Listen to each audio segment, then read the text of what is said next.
Hey, it's the Midnight Raven, and today we're looking at more mystery files. These are secrets of the unknown, and today we're looking at the mystery of the Nazca lines. So, welcome to my channel. I am the Midnight Raven. If you're new here, consider liking and subscribing and giving a big thumbs up. So, today we're looking at the Nazca lines. These can only be examined properly from the sky, and for centuries they have gone largely unnoticed or even untouched. They cover a vast area on the parched coastal plains around 250 miles south of the Peruvian city of Lima. This series of geolithic or patterned refers to the archaeological style known as rock art.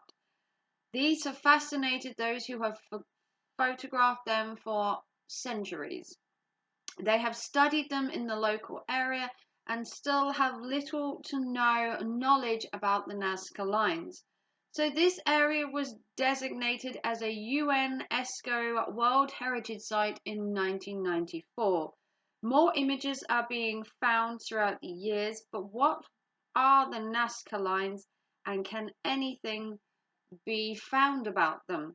So the Nazca lines are named after the Nazca Desert, and other people of culture have studied these lines for centuries.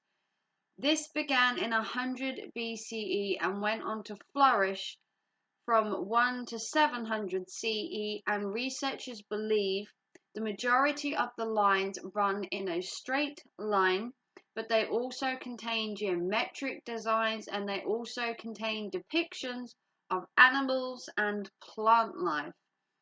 Stretching across over 150 square miles, there are over 800 straight lines. Many of these run for over 30 miles long. There are over 300 geometric designs spread out over the area, and today's studies that are done by drones and high-tech equipment discover more and more images and can precisely look at more images in depth. So many more images have been found, and questions still arise to where these lines came from. So we're going to delve into a bit more. Excuse me for looking at my notes. So the rocks cover the Nazca Desert have supposedly these lines appeared from nowhere, but there has to be a reason, right? So the desert has given their deep rust-like covering, and this is due to the weather, and this is due to the oxidization. There is a light cover sand about 15 meters deep down under these surface lines, and these lines are shallow trenches, and the removal of the iron coated rocks leaves this cover across the desert. Now, Pedro Cicero de Leon, I think that's how you pronounce him, in 1553 first mentioned the Nazca lines in print, and over 500 years later, in 1927, Peruvian people would report that the military found these strange markings, and they had come across these and they would study them for 12 years. In 1941, an American archaeologist would look into these lines further. He was called Paul Cusack, and he flew over the lines and discovered the depiction of a bird. There was more to these depictions in the rocks, but by 1960 and 1970, American astronomer Gerald Hawkins continued to study the lines and the theories over many, many years, and the lines have been linked apparently to the stars. So in a turn of events, Nazca lines in the desert and the depictions are now somehow related to the stars in the sky. Who knows? So while in 1969 a Swiss author, Heinrich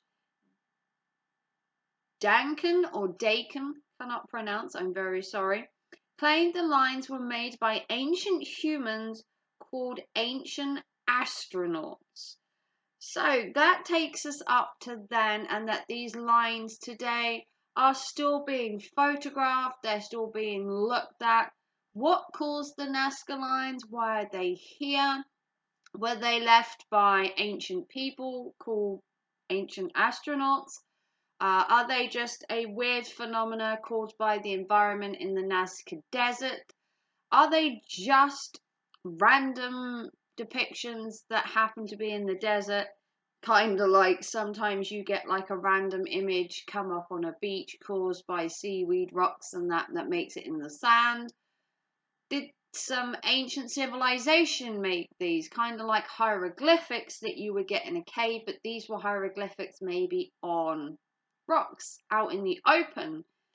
Who knows? The Nazca lines are being surveyed and have been surveyed for hundreds of years, and to this day no one can still say what they are, where they came from, and why they're here.